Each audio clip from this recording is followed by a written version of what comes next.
preguntar algo. Tú... Bien, ¿no? Chuli me han dicho, ¿no, hijo?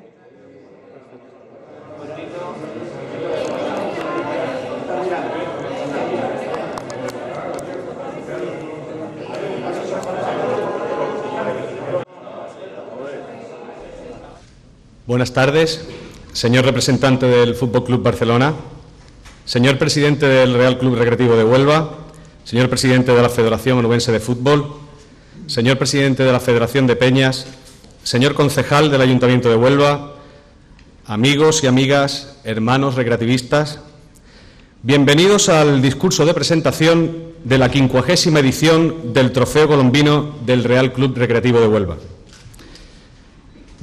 Pocas son las ediciones de este trofeo que yo personalmente no he podido disfrutar en Huelva, pero una de estas, a las que no asistí, paradójicamente me permite hoy estar aquí presentando a la persona que dará el pistoletazo de salida de esta edición de 2014. Fue el año 2001 aproximadamente, y a pesar de saber que gran parte del mismo la pasaría fuera, mantuve mi carnet de socio del Recreativo y partí hacia Inglaterra, a lo que muchos a mi edad en aquellos años pues partimos, que fue a aprender el idioma de la pérfida Albión. Trabajé en una cafetería muchos meses y entre café y café siempre encontraba el modo de que alguno de los periódicos que se dejaban allí para los clientes en el establecimiento acabase en mi mochila sin que nadie me viese. Cambiaba de cabecera cada día para evitar sospechas, hoy el Times, mañana el Evening Standard, ayer fue el Independent y de vez en cuando el Guardian. El 11 de septiembre de aquel año, 2001, lo recordamos todos, con las Torres Gemelas aún humeantes y Londres en una crisis de ansiedad colectiva, los chicos volvieron a las calles a vender periódicos, como hacía décadas que no se veía. Me topé por casualidad con uno que vendía el número de ese día del Guardian, revisé sus páginas sin creerme lo que estaba leyendo, y había en él un artículo de opinión que estaba a contracorriente del resto de las editoriales del resto de periódicos que llamó mi atención. Estaba firmado por un tal Martin Bullock y se titulaba «La mejor defensa, la justicia». El escrito venía acompañado por una imagen del tío Sam con un avión de pasajeros atravesándole el corazón. Entonces supe que estaba ante un periódico diferente. El Guardian me conquistó. Gracias a mi nueva afición a robar casi a diario ese ejemplar de todos los días del Guardian, estuve a punto varias veces de perder mi trabajo. Los fines de semana era un periódico más futbolero que otro. El Times siempre abría en aquella época con las crónicas del torneo de las cenizas de cricket, larguísimas. También el Guardian, pero este pasaba antes al fútbol. Y de vez en cuando aparecían artículos sobre la Liga Española que leía con interés y que tras mi vuelta a España continué leyendo. Se sorprenderían de lo que se aprende sobre uno mismo con los ojos del que nos ve desde fuera. Fue más adelante, cuando el periodismo comenzó a tener caras, que comencé a interesarme por los nombres que aparecían firmando las crónicas. Fueron Guy Talís con su Estación silenciosa del héroe sobre Joe DiMaggio, un descubrimiento tardío por mi parte. Stephen Jones, detrás de los British and Irish Lions, hay vida más allá del fútbol. O Javier Marías, Vázquez Montalbán y Santiago Segurola con su literatura balompédica en El País. Los primeros que se me aparecieron tras aquellas pequeñas obras de arte del día a día. Entonces reparé que mi lectura semanal sobre el fútbol español en el Guardian también llevaba una firma. Un tal Sid Lowe. Solo un pero. El Recreativo de Huelva nunca aparecía en sus escritos, hasta que llegó la recremanía. Aparte de su artículo Never Mind the Bullocks, sobre el libro de su compatriota Phil Ball, sobre el fútbol español, no hubo vida en Marte hasta que llegó Marcelino García Toral a Huelva. El 22 de diciembre del 2006 estaba seguro de que aquel tal Sid Lowe, al que no ponía cara, sí hablaría del Recreativo, y no me defraudó. El decano se venía de Madrid con una contundente victoria en el Bernabéu y una herida en el corazón que dejaría marca. La historia de la comparación de Sid Lowe que Lowe hacía en su maravilloso artículo sobre Sinama y Uche armado combates de cricket, amedrentando al Balón de Oro Cannavaro, que era lo que les habría faltado por hacer, no pudo ser más acertada. El cricket volvía a Huelva. Aún releo aquel resumen de vez en cuando. Raúl, comentaba, llegó a decir que el decano podía haber hecho más sangre si hubiese querido. Europa supo de Santi Cazorla y la adicción a las pizzas de los dirigentes del decano en el verano de 2006. Ese artículo es un resumen que todo recreativista debería tener en su casa. Conocimiento futbolístico, nociones avanzadas de hispanismo. Se doctoró en la Universidad de Sheffield con una tesis sobre política española en los años 30. Avidez por las lecturas de las cabeceras nacionales y maestría en la escritura. Unidas a un humor típico de donde viene, hacen de Simon Lowe uno de esos periodistas que te alegran el día con la simple previsión de que al llegar a casa lo vas a leer. Simon Lowe es escritor en The Guardian, escribe regularmente en publicaciones como World Soccer, 442, trabaja como comentarista para diversas televisiones españolas y norteamericanas, británicas y asiáticas. Ha trabajado de traductor para personalidades como David Beckham o Michael Owen. Es uno de esos periodistas que se baten el cobre fuera de casa para darle a los suyos una imagen lo más nítida posible de lo que ocurre en ultramar. Hechos de una materia prima diferente están estos periodistas. Y es un conocido fan del Real Oviedo. De hecho, consiguió convencerme a mí y a otros miles de personas para que apoyase la campaña de salvación del club asturiano, que acabó siendo millonaria, gracias en parte a la intervención de él. Nuestro hombre ama el fútbol y tiene el don de la escritura, necesario y suficiente para el futbolero sibarita que se relame ante la revisión de una buena crónica. Simon Lowe ya escribía en el Guardian en el año 2001, cuando me hice guardianista, si se puede llamar así, claro. Aquel año no pude asistir al trofeo colombino, pero esa ausencia, de rebote, me presentó al que hoy dará el discurso de apertura de ese mismo trofeo en su edición número 50. Y me ha dado la oportunidad y el orgullo de presentárselo hoy a todos mis hermanos recreativistas. Señoras y señores, con todos ustedes, Simon Lowe.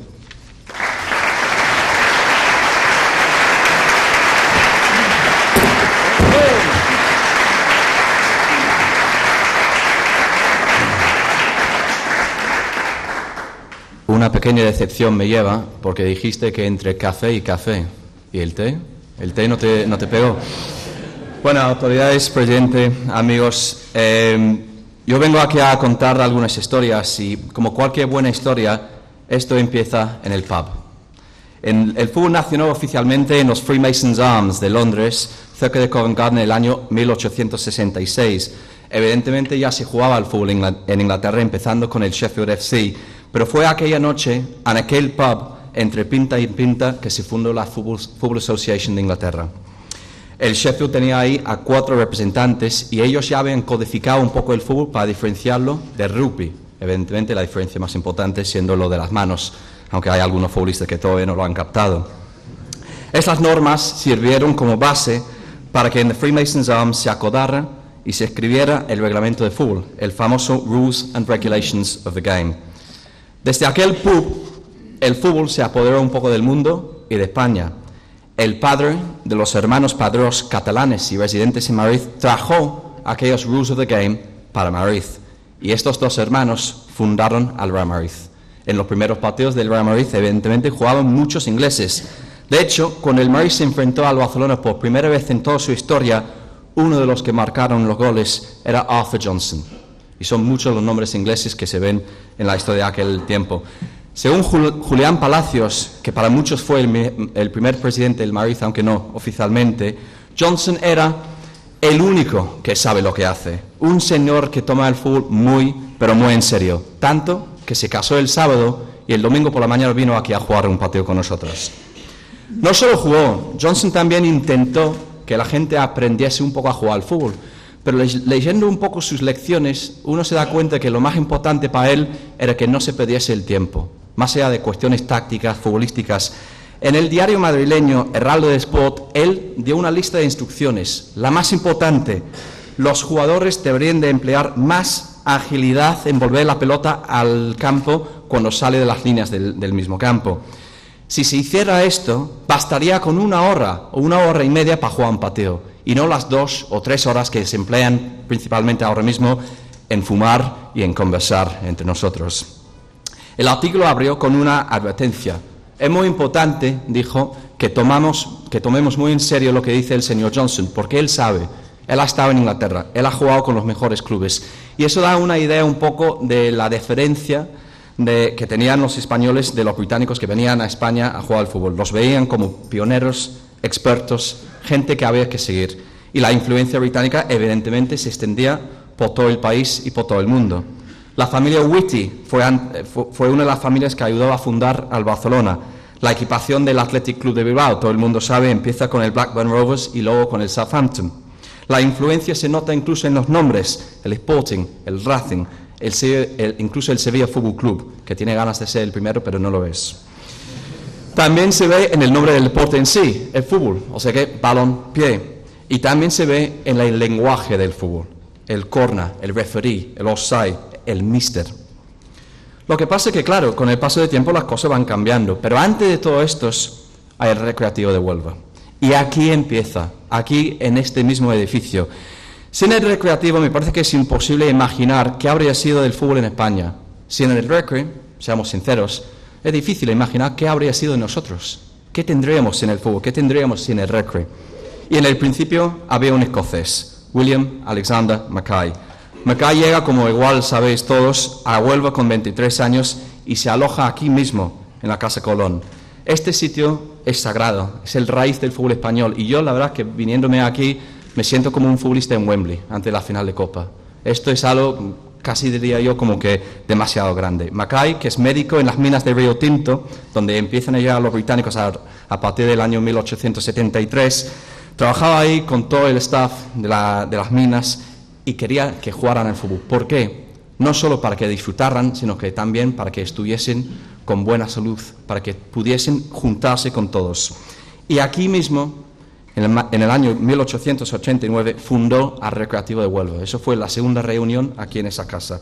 Aquí, en estos salones, se fundó el primer club de España y la presidencia la tenía Carlos Adam. Carlos, evidentemente, es Charles. Carlos era el director de la Huelva Gas Company.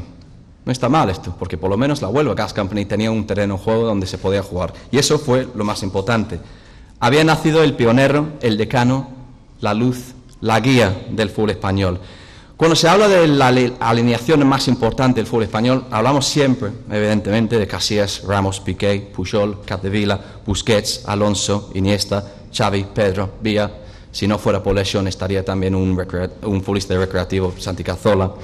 Pero igual sería mejor hablar de Alcock, de Yates, de Wakelin, Duclos, Cotto, Kirk, Daniels, Curtis, Gibbon y Smith. Los que una mañana de marzo de 1890 partieron de aquí hacia Sevilla para jugar contra los Waterworks de Sevilla. No es el primer partido, evidentemente, no es el primer partido. El Recre venía jugando muchos partidos durante muchos años, pero sí que es el primer partido una vez formado oficialmente el club. Tampoco Duclos y Cotto fueron los primeros españoles. No, el padre de todos los futbolistas españoles fue Ildefonso Martínez, el primer futbolista español. Mackay le escribió para invitarle a jugar al cricket y al fútbol. Igual el cricket no le gustó tanto. El cricket puede tardar todo un día para jugarse. El fútbol por lo menos era mucho más rápido, mucho más divertido. Y este futbolista es importantísimo. Cuando hablamos de los futbolistas legendarios, de Pichichi, de Zarra, de Paulino, de Zamorra, de Lángara, estos futbolistas deben mucho a Ildefonso. Sin él no sabemos qué habría venido después. Y él se debe, evidentemente, a Mackay y a esa carta. Cuando él le manda una carta, le pide que se junte al team para jugar contra los tripulantes del barco Jane Cory.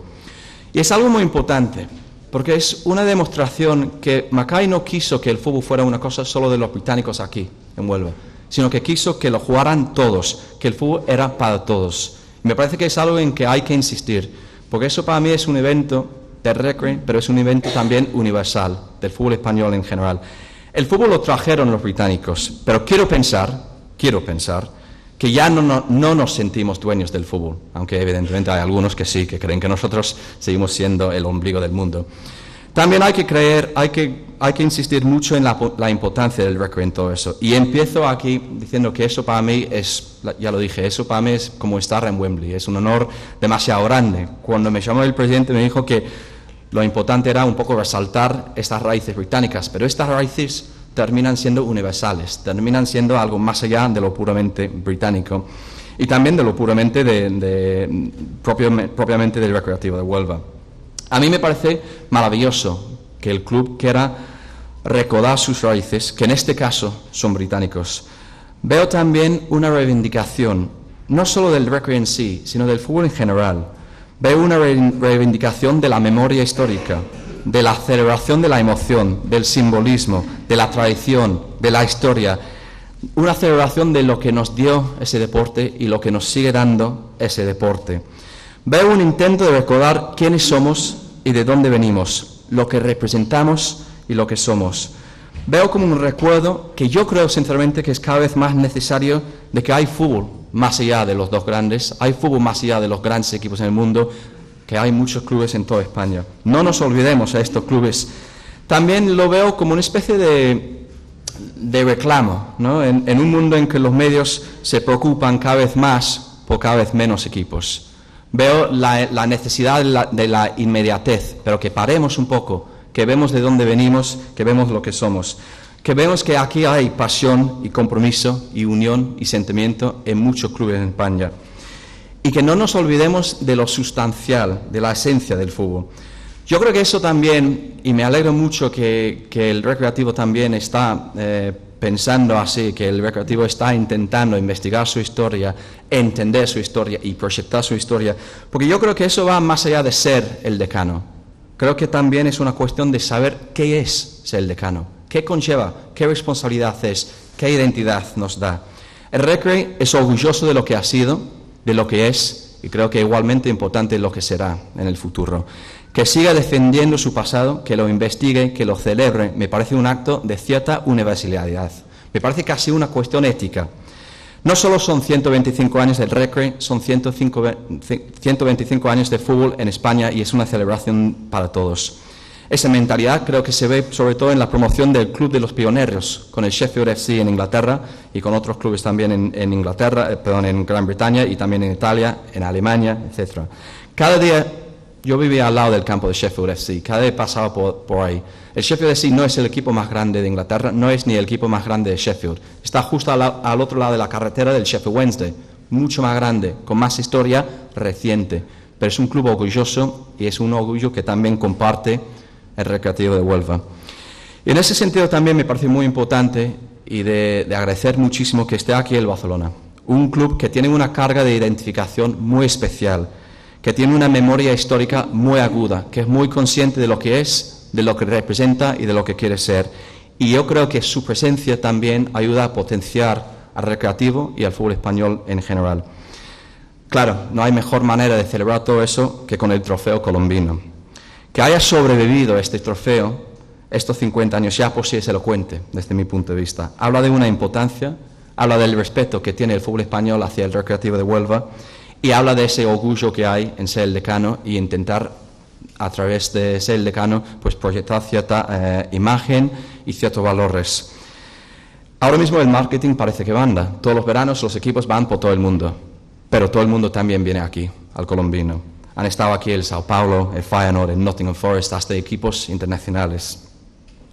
Pues bueno, yo estoy aquí un poco para hablar de la influencia británica. El problema es que con el tiempo la influencia británica baja. Y evidentemente vosotros sabéis mucho mejor que yo la historia de la fundación del Recreativo de Huelva. Por lo que yo quería hablar un poco de la influencia de los británicos después. Lo que pasa es que cuando hablo con los españoles de esto me dicen, ¿influencia? ¿Qué influencia? Si vosotros desaparecéis. Y hasta cierto punto es verdad esto. Después de la Guerra Civil, el régimen de Franco obliga a todos los clubes a españolizar sus nombres. El caso más famoso, evidentemente, es el Fútbol Club Barcelona. Pero no solo esto, sino que también intentan nacionalizar al propio lenguaje del fútbol. Ahora el corner es un saque de esquina, el offside es un fuera de juego y el referee es un árbitro. Bueno, es un árbitro cuando no se le llama otra cosa. Cuando España le gana a Inglaterra en el Mundial del 1950, Muñoz Calero, presidente de la Federación Española de Fútbol, le manda a Franco aquel famoso telegrama: Excelencia, hemos ganado a la perfidia de Albión. Se cierran fronteras y los británicos, es verdad, poco a poco desaparecen un poco de los equipos, se olvidan un poco.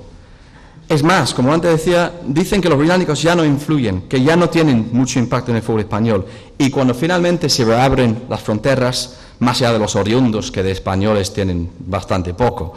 El pionero es Johan Cruyff, que ha tenido un impacto absolutamente brutal en el fútbol español, y más allá de cualquier inglés. El otro día estaba yo mirando una lista, los extranjeros más influyentes en el fútbol español.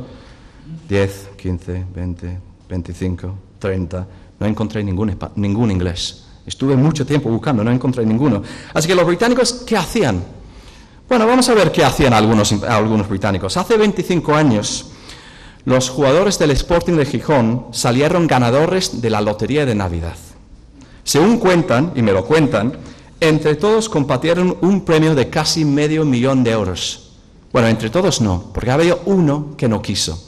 Kevin Moran dijo que no merece la pena, ¿para qué? No vamos a ganar. Kevin Moran no quiso. Cuando me lo dijeron, ahí en Mareo, donde se escuchan las vacas y donde se sienta el viento, me dijeron, no, el típico inglés, ¿sabes? Que no quería meterse en el equipo, no quería formar parte del equipo. Bueno, primero no era inglés, no era ni británico. Es peligroso decirle a un irlandés que es inglés, muy peligroso. Pero más allá de esto, sí que es verdad que él vino de las Islas Británicas y me lo voy a coger para que me ayude un poco con ese discurso. Y es verdad que no siempre dejan huella los británicos en el fútbol español. Y los españoles muchas veces me preguntan, me dicen, ¿por qué fracasan los tuyos? ¿Por qué son tan malos los tuyos? Y la verdad es que no es tan fácil, no es tan fácil. Hace poco leí un artículo que empezaba, la racha de jugadores británicos que no han pasado a la historia británica, a la historia del fútbol español, se aumenta. Decía que pocos han triunfado. Y ya te digo, es verdad, que no es fácil llegar de fuera. Hay un futbolista que vino aquí de un club londinense que llegó a su hotel la primera noche y se encuentra con un señor que se presenta y le dice, yo soy el manager. Ah, hola. Pues le enseña su habitación, le dice dónde hay que tomar el desayuno por la mañana y le dice, tranquilo que por la mañana vendrá un coche a llevarte al entrenamiento. Dice, ah, bueno, pues qué majo el manager del hotel. Se va al primer entrenamiento y ve el manager. Piensa, ¿qué es esto? Y luego se cae en que este no es el manager del hotel, es el manager del equipo, es el mister. Y ahí empieza a darse cuenta que eso no era lo que esperaba, eso no es lo que pensaba que iba a ser el fútbol español. Y son muchos los casos de ingleses o británicos que no han podido tener el impacto que querían. Hay un inglés, seguramente sabrán de quién hablo, pero no voy a dar nombres a ver si luego se entera. Hay un inglés que fichó lesionado, esperó 500 días para hacer su debut. Debutó, marcó en propia puerta y le echaron con una tarjeta roja. Otro inglés se fue de su club español después de 3 partidos y sin avisar a nadie. Un día llamaron al club y dijeron, oye, hemos visto a fulanito en el aeropuerto. Nada, no pasa nada. Ya, pero es que lleva 5 maletas. Y resulta que sí, que efectivamente se fugaba. Era delantero, era el crack, era el que iba a salvar al equipo, pero cuando se fue había marcado menos goles que González, contra quien jugó su primer partido. Lo que pasa es que González era portero. Este puede ser el mejor fichaje de todos los tiempos, dijo el entrenador cuando le ficharon. Cuando se fue dijo, no, es que ficharle no era decisión mía. Hace poco, otro futbolista, el mejor futbolista pagado de su club en España, también inglés, se fue. Había pasado sin pena ni gloria, no dejó nada. Bueno, miento, dejó algo. El día en que se fue, aparcó su Ferrari en el parking de la estación. Se fue para Inglaterra y se olvidó de ello. 4 meses más tarde le llegó una carta y una multa. Su coche seguía ahí, en el parking, y las llaves estaban dentro. Hasta David Beckham terminó su primera temporada sin trofeos y con una sanción, porque él llamó hijo de tal a un linier. Por lo menos su lenguaje iba progresando, por lo menos iba aprendiendo el castellano. No como Michael Owen, que tenía traductor. Lo malo es que el traductor fui yo. Y un día en una conferencia de prensa, Michael Owen estaba hablando de Frank Lampard. Y bueno, pues entre enrollarme un poco y darle un toque más elocuente a Michael Owen, terminé por decir que sí, que Frank Lampard está buenísimo. Y me miran todos, y me mira Michael y me dice, ¿qué has dicho? Bueno, verás que entre cambiar estar y ser, y que en inglés no hay una diferencia entre estar y estar. Bueno, básicamente acabo de decir una cosa que no debería decir. Vale. Ya me acuerdo del titular, el día después en la revista, que además es una revista que sinceramente he hecho de menos, Don Balón. El titular era, ¿Michael Owen es gay? La primera línea del artículo dijo, no, pero igual su traductor sí. Pero es que yo vengo aquí a defender a los ingleses, aunque parezca mentira. Laurie Cunningham se hizo famoso en el Real Madrid porque le pillaron una noche bailando en una discoteca, con la pierna escayolada. Había salido del hospital aquel mismo día y bailaba con la pierna escayolada. Era el futbolista más caro de toda la historia y es cierto que entre lesión y lesión no pudo ser lo que siempre prometía ser. Pero sí que verás que jugó una final de la Copa Europa y sí que verás que recibió una ovación en el Camp Nou, jugando en el Real Madrid. Cuando recibió una ovación Ronaldinho hace unos años en el Bernabéu, siempre decían que no pasaba lo mismo en Barcelona. Pues sí, pasó con Laurie Cunningham. Gareth Bale, evidentemente, acaba de ganar la 10ª, marcando en la final. Steve McManaman marcó en la final de la 8ª, aunque siempre dijo después, no, es que yo cerré los ojos y crucé los dedos. No sabía dónde iba la pelota. Steve Archibald, escocés, llegó a Barcelona y literalmente peleó con Bernd Schuster para no llevar el 10 de Diego Maradona. Tal era la presión. Los dos en el vestuario peleando para no llevar el 10. Al final, Archibald tuvo que tragar, pero no fue un problema. Al final terminó siendo máximo goleador. El Barcelona ganó la Liga después de una espera de 11 años. Gary Lineker, evidentemente, otro éxito, que marcó un hat-trick en un clásico, que en aquel entonces no se llamaba clásico. Claro, se llamaba derby, otra palabra inglesa. Keith Thompson ayudó al Oviedo a subir. Ted McMahon, que hoy en día solo tiene una pierna, y no es broma, es cierto, solo tiene una pierna, sale 2 veces en la camiseta oficial del Sevilla de su centenario. Y él lo muestra encantado de la vida, orgullosísimo de su camiseta. Lo mira y dice, mira, aquí pone McMahon, y aquí abajo pone mi nombre español, Manolín. Sale 2 veces. John Aldridge llega a San Sebastián entre protestas. No quieren verle. Es el primer futbolista no vasco en mucho tiempo. Pero 2 años después hay protestas otra vez cuando se va. Ha marcado 40 goles. A Howard Kendall, al otro lado de la rivalidad vasca, era el entrenador del Athletic. Le gustaba tanto Lezama que vivía ahí. Un día estaba paseando por Lezama y le dice al encargado, oye, hay un pequeño piso ahí, ¿no? ¿Por qué no puedo vivir ahí? Pues vivo ahí. Y muchos años antes de Howard Kendall, el entrenador más importante del club también era inglés, Frederick Pentland, Bombín. Había estado en el Racing, el Atlético, el Oviedo, pero en Bilbao, donde ganó 2 ligas y 5 copas entre el año 23 y 33, lo es todo. Después de cada victoria, le quitaban el sombrero, el bombín que llevaba, lo tiraban al suelo y saltaban encima de ello para cerrarlo. Tenía que comprar una cantidad de sombreros asombroso. Y claro, si vamos a aceptar a Kevin Moran como británico, que antes lo aceptábamos, aunque creo que él no, la única liga que ganó el Real Betis lo ganó de la mano de un entrenador irlandés, Patrick O'Connell. Patricio O'Connell al final se fue.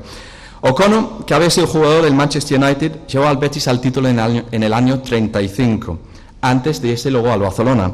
Durante la Guerra Civil se fue con el Barcelona a América, ayudando a salvar al club en tiempos de crisis y de peligro. Es O'Connell también el responsable de una dinastía tan importante en el Barcelona como es la familia Moore. Una familia de fisios, padre e hijo, fisios, utilleros, confesores y defensores de la fe culé. Y claro, otro futbolista muy famoso, Michael Robinson, que Michael siempre dice que iba buscando en la mapa y no entendía nada. ¿Cómo es que Osasuna no está en la mapa de España? Al final se dio cuenta del porqué y no lo encontraba, pero Michael quizá ha sido el inglés más exitoso de todos, pero eso sí, más en pantalla que en el campo. Ninguno de estos ingleses, ninguno de estos británicos, ninguno de estos escoceses, irlandeses, galeses ha sido tan importante como William Mackay. El expansionismo británico no siempre fue positivo, seamos sinceros. A veces lo vemos desde una perspectiva un poco romántica con el paso del tiempo, pero no siempre fue positivo. Pero en el fútbol sí, echó raíces profundísimas, importantísimas. Nadie imaginaba realmente que el fútbol se convirtiera en el deporte que hoy conocemos. Nadie esperaba esto y había algunos incluso que estaban en contra. Hay una carta que tienen los historiadores del club en que una mujer de Huelva se queja de los niños que juegan en la calle, porque con el ruido molestan, y estos son socios del Recreativo de Huelva. Otra crónica, esta vez en Madrid, que yo me encontré hace un par de años, se queja de estos jóvenes sinvergüenza que corren por la calle en calzoncillos. Son jóvenes y probablemente enfermos mentales. Pero no había manera de parar el fútbol, no había ninguna manera de hacer que el fútbol no llegara a ser el deporte más importante, pero más allá del deporte, un fenómeno social tan importante. Cuando los ingleses me preguntan por lo typically Spanish, lo típico, bueno, los tópicos, salta los toros, el flamenco, no. El hilo conductor de la sociedad española es el fútbol. Hasta hace poco España fue campeón del mundo. Nadie mueve tanto la sociedad española, nadie lo une tanto, nadie expresa mejor lo que es España, tanto en lo bueno y también en lo malo. Y el fútbol empieza aquí mismo, en Huelva, que es padre de todo el fútbol. La historia británica no es tan orgullosa, no es tan gloriosa, ya lo dije, pero de algunas cosas sí que estamos orgullosos, y es de nuestro papel en el fútbol. El fútbol ha cobrado una importancia increíble en nuestras vidas. Yo creo que todos nos vemos tocados por el fútbol de alguna manera. En parte, ¿por qué? Porque el fútbol es una gran metáfora para la vida. El fútbol no es solo un deporte en sí, es una metáfora para todo lo que vivimos. El fútbol tiene música, dicen. Bueno, pues Bob Marley, el propio Bob Marley dijo una vez que cuando yo juego el fútbol, alrededor mío el mundo se despierta. Albert Camus declaró que todo lo que sé de fútbol, de moralidad, de ética, se lo debo al fútbol. Camus era filósofo, claro, también era potero. Cuando dijo Bill Shankly aquella famosa frase de que el fútbol es más importante que la vida y la muerte, la gente se olvida de una cosa muy importante. Shankly bromeaba, no lo decía en serio, pero sí que verá que nosotros nos identificamos mucho con lo que dijo, nos identificamos mucho con esa idea. Y os voy a dar otro ejemplo. Y Antoni, no sé si te has fijado en esto, pero según vas hacia el Camp Nou desde diagonal y vas bajando la calle hacia el estadio, a mano izquierda, Hospital de la Maternidad, a mano derecha, Cementerio de las Corts. O sea, la vida, la muerte, y entre la vida y la muerte, el fútbol. El fútbol es este deporte que llega a España con Mackay y un testigo que luego coge Ildefonso. Cuando a Mackay lo nombraron hijo adoptivo de Huelva, dijo: he sufrido en Huelva las mayores angustias de mi vida y las mayores alegrías también. Si Dios lo dispone, muy contento me quedaré aquí para siempre, bajo la sombra de las cipreses, rodeado de amigos, durmiendo el último sueño y esperando el eterno amanecer bajo las estrellas del firmamento azul de Huelva. Dr. William Alexander Mackay llegó a Huelva y llegó con una pelota en la maleta. No pudo llegar a mejor sitio.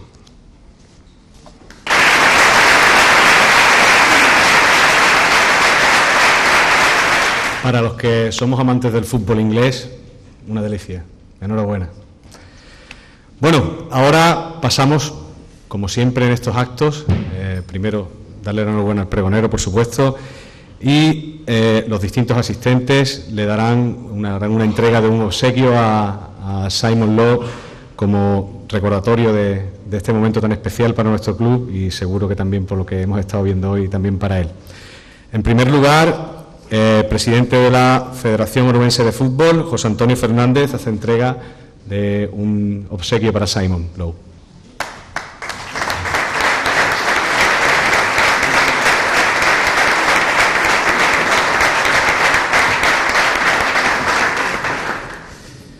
El señor don Anthony Rosich, representante del Fútbol Club Barcelona, igualmente hace un obsequio para Simon, que yo creo que mejor que te quede de pie, ¿eh?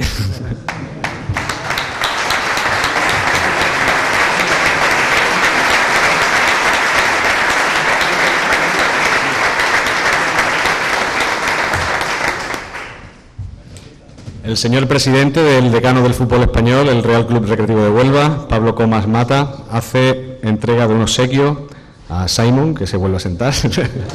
Mantente de pie.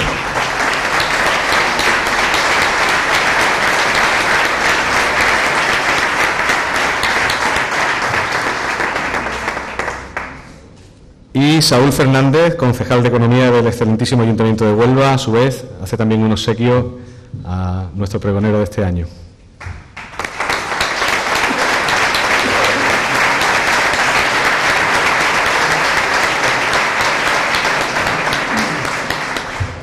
Espero que no haya venido en Ryanair, ¿eh? Bueno, ahora damos paso al turno de palabras de las distintas autoridades. Pasarán por aquí, le dirigirán su palabra y al finalizar cada uno de ellos recibirá también obsequios de cada uno de los clubes y entidades presentes. Llamamos aquí al estrado al señor don Anthony Rosich, representante del Fútbol Club Barcelona.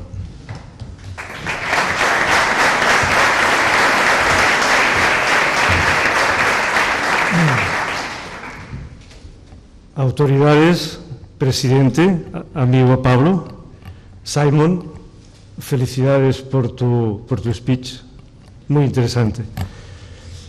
Amigos y amigas, a ver, es un placer, bueno, es un honor para nosotros estar aquí hoy en este lugar en la presentación del 50 Trofeo Colombino.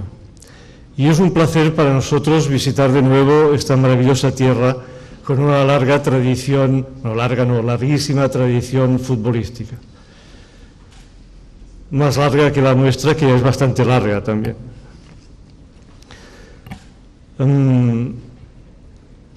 Nosotros, el Barça, aquí en Huelva y en Andalucía, nosotros tenemos muchos seguidores. Es decir, el Barça es un equipo que, según la información que tenemos, es el segundo equipo preferido en el mundo. Es decir, todos tenemos nuestro equipo de toda la vida y esto es innegociable. Pero después tenemos equipos a los que tenemos simpatía. Bueno, pues el Barça, como segundo equipo preferido de todos los seguidores y fanáticos de fútbol en el mundo, es el que tiene más seguidores. Prueba de esto son las 14 peñas que tenemos aquí en Huelva, que son muchas. Quiero agradecer al Recreativo la invitación que nos ha hecho a participar este año y de darnos otra oportunidad para ganar, porque no lo hemos ganado nunca. Probablemente el colombino, de todos los torneos oficiales y oficiosos que se realizan a lo largo del año, es el único torneo, probablemente, estoy casi seguro de que es el único, pero por si acaso, probablemente, repito, es el único trofeo que no hemos ganado. Y a nosotros nos gustaría mucho tener en este museo, en nuestro museo, tener la carabela. Hemos participado, creo que esta es la tercera, y en las dos anteriores, una perdimos con el Atlético de Bilbao y la otra con el Manchester City. Con vuestro permiso, venimos con ganas, es decir, nos hace ilusión, nos hace ilusión ganarlo. Simon, de nuevo, hemos disfrutado mucho de tu charla. Y nada más, es decir, de nuevo, gracias por la invitación, es un honor y un placer estar aquí con ustedes y esperamos que mañana tengamos un buen espectáculo futbolístico. Muchas gracias.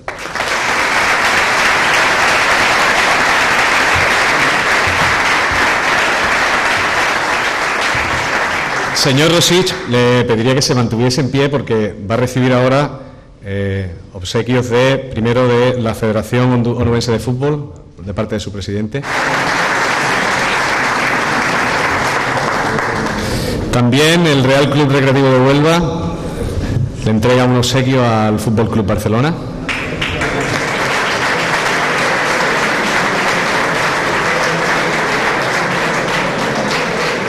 Esa es la carabela que os voy a llevar.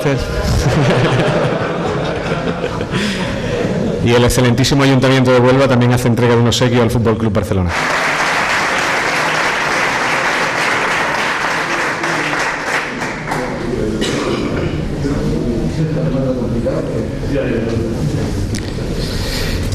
Y ahora tiene la palabra el presidente del Real Club Recreativo de Huelva, el señor Pablo Comas Matas. Mira. Bueno, buenas noches a todos, autoridades, Simon, Tony, todos. Muchísimas gracias por vuestra asistencia en esta presentación del 50, nada más y nada menos que del 50 Trofeo Colombino. Es una vez más un motivo de celebración y de orgullo el haber que el Recreativo haya mantenido desde el año 64 el trofeo más importante del verano, a nuestro entender, el trofeo que efectivamente no habéis ganado nunca y que veo complicado que vayáis a ganar. No pensamos poneroslo fácil. En cualquier caso, lo que sí que quiero que quede clarísimo es que estamos enormemente agradecidos porque sabemos del esfuerzo que supone que hayáis venido a celebrar con nosotros no solo el 50 aniversario del Trofeo Colombino, sino el 125 aniversario de la Fundación del Fútbol en España, de un club de fútbol en España como es el Recreativo de Huelva. Así que, en primer lugar, muchísimas gracias.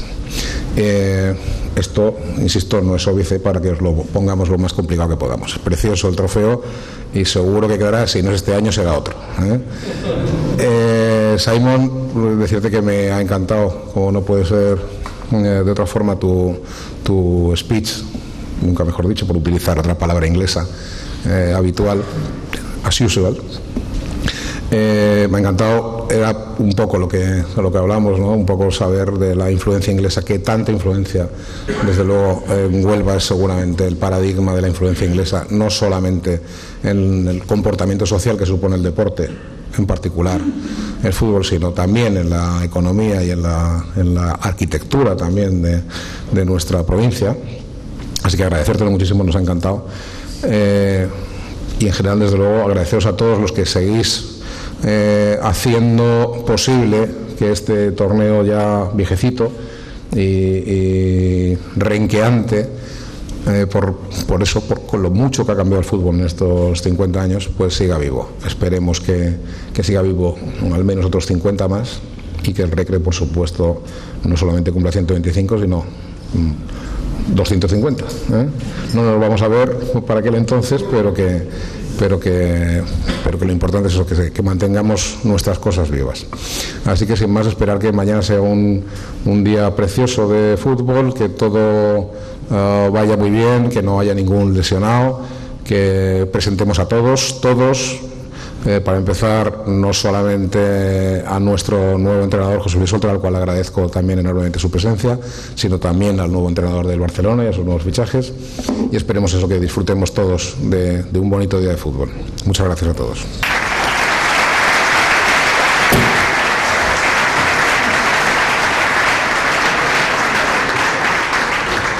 Y igualmente, antes, los clubes y las entidades aquí presentes harán un obsequio recordatorio de este día al Real Club Recreativo de Huelva. En primer lugar, el presidente de la Federación Onubense de Fútbol entrega un obsequio a nuestro presidente, Pablo Comas Mata.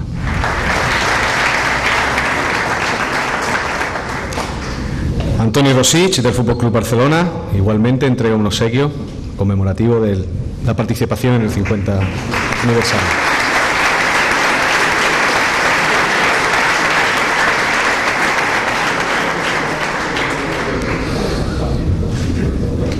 Y Saúl Fernández, concejal del excelentísimo Ayuntamiento de Huelva, también hace un obsequio al Real Club Recreativo de Huelva.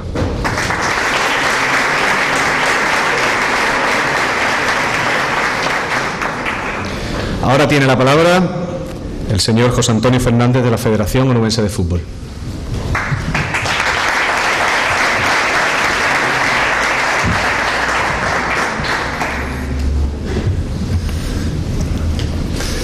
Buenas noches a todos, señor Rosich, representante del Barcelona, Saúl del Ayuntamiento, Pablo, Simon, amigos todos. Pues la verdad es que el señor Macay seguro que te habría aplaudido muchísimo y se habría reído bastante con todas esas anécdotas que tú has estado contando. De la misma manera que el señor Martín Berrocal, allá donde esté, debería estar orgulloso de que 50 años después de haber tenido la maravillosa idea de crear el Trofeo Colombino, vea como hoy celebramos aquí el pregón de la 50ª edición. Una edición muy especial, porque como todos saben, este año se celebra un aniversario increíblemente bonito, como es el 125 aniversario del Recreativo de Huelva, y muy especial también porque es la 50 edición y sobre todo porque nos acompaña un club de la Solera y el nombre del Fútbol Club Barcelona. Desde aquí agradecer a este equipo el sacrificio y el esfuerzo que ha hecho para poder estar aquí con todos nosotros mañana. Y Pablo, el año pasado te lancé el órdago de que hicieras lo posible para que este año tuviéramos una buena edición. Yo creo que es una edición más que digna para seguir representando el fútbol con el Trofeo Colombino en Huelva. Y bueno, pues solo desearles a todos que mañana pasen un día estupendo, que acudan en masa a ver a nuestro recre, a este nuevo recre utilizando un tecnicismo inglés que tú has dicho antes, mister José Luis. Ojalá tengas mucha suerte en tu etapa en Huelva, porque tu suerte será la suerte del Recreativo de Huelva. Muchas gracias a todos y espero que mañana pasen un buen partido.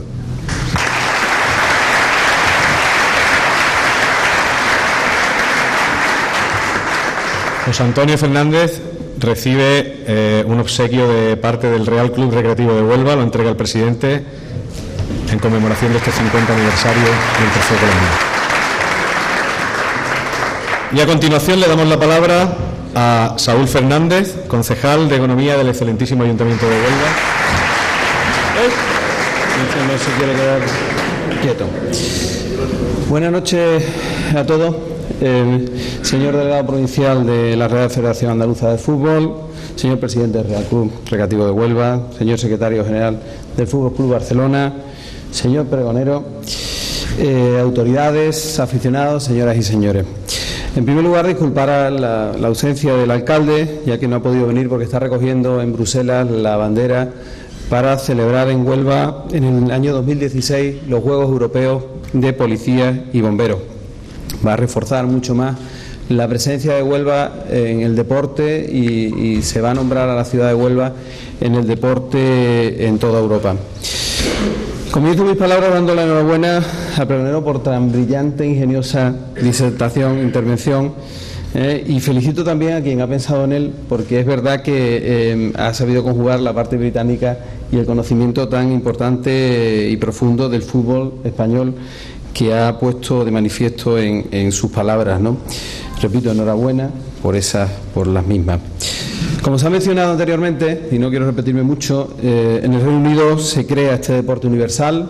En Sheffield, donde estudió nuestro pregonero, es donde está el club más antiguo, creado en 1857, y en nuestro país, por paralelismo, es en nuestra provincia donde nace este deporte, como consecuencia de una importante colonia inglesa, y es entre estas cuatro paredes donde formalmente en un salón, lujoso salón del por aquel entonces Hotel Colón, hace 125 años, donde se funda el decano de nuestro fútbol, en 1889. Es santo y seña desde ese momento de nuestra capital. El club que presume de ser el decano cuenta además con uno de los torneos de verano con más solera de España, el Trofeo Colombino, con 50 años de vida, y que en esta emblemática ocasión trae al Fútbol Club Barcelona, uno de los mejores equipos de España y del mundo. Y no nombro como el mejor precisamente porque le falta en su vitrina ese trofeo. Yo no sé si mañana habrá que nombrarlo, pero vamos, uno sin duda de los mejores equipos del mundo. El premio de este trofeo, la carabela que tenemos aquí delante, es símbolo también de nuestra fiesta colombina, otra de nuestras señas de identidad que se van a celebrar en unos días y a la que todos ustedes están invitados. Las fiestas colombinas se dedican este año precisamente al 125 aniversario del Recreativo, efeméride muy especial que el club y la ciudad en general están celebrando con distintos acontecimientos. Fruto de este aniversario, por ejemplo, es el Museo del Decano, recientemente inaugurado, que recoge la historia del club y, por tanto, parte de la historia y de la identidad de nuestra ciudad. Nuestra ciudad nace del mar, gracias al mar que baña nuestras costas. El mismo mar que baña las costas precisamente del país de nuestro pregonero. Otra ciudad hermana, como es Barcelona, tiene como seña de identidad también el agua en lo más profundo de su existencia, como esencia misma. Ese mar, el convivir con ese mar, o lo que representa nuestro trofeo, la carabela. Barcos que cruzaron nuestros mares hicieron posible que hombres de esta tierra descubrieran otras tierras, haciendo de nuestro país una gran potencia mundial. Barcos que navegaron y batallaron en estas aguas del Golfo de Cádiz cambiaron la hegemonía mundial en favor del país de nuestro pregonero. Barcos que surcaron nuestro océano trajeron a nuestra provincia nuevas formas de hacer las cosas, de extraer el mineral de nuestras entrañas y promovieron nuestra prosperidad. También trajeron y nos dejaron su cultura, y con ella algo tan importante hoy en día como es el fútbol. Como pueden comprobar, esta carabela de nuestro trofeo es algo más que un trofeo en sí. Representa mucho más que la plata de la que está hecha. Es una parte de Huelva que todos los veranos nuestro decano presenta y comparte, utilizando un símil náutico, bota todos los veranos con los mejores equipos del mundo para que pueda surcar nuevos mares. Mañana tiene lugar el Trofeo Colombino, 50 años después de que se celebrase por primera vez, y espero y deseo que disfrutemos en lo deportivo y que los foráneos disfruten también de la ciudad que los recibe. Muchas gracias.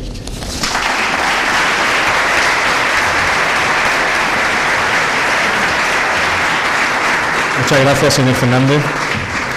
Y a continuación, la Federación Onubense de Fútbol le hace una entrega al excelentísimo Ayuntamiento de Huelva de un obsequio conmemorativo del 50 aniversario. También el señor Antoni Rosich, representando al Fútbol Club Barcelona, entrega el obsequio a la ciudad de Huelva.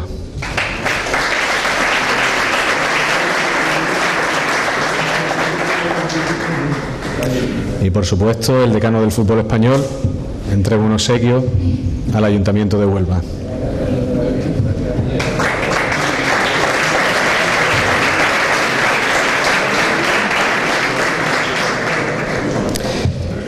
Y aquí finaliza este discurso inaugural del Trofeo Colombino. Mucha suerte mañana a los dos clubes, más a uno que a otro. No voy a decir a cuál le deseo más suerte. Como ha dicho Pablo, que no haya ningún lesionado, que los aficionados que sé que van a llenar el nuevo Colombino disfruten mucho del fútbol y disfruten mucho de nuestro querido torneo, el torneo en el que se pone en liza el trofeo más bonito del mundo, el Trofeo Colombino 50 edición. Muchas gracias a todos y ahora pueden pasar aquí, que el club les invita a un pequeño canapé en el que podremos divertir, ¿vale? Muchísimas gracias.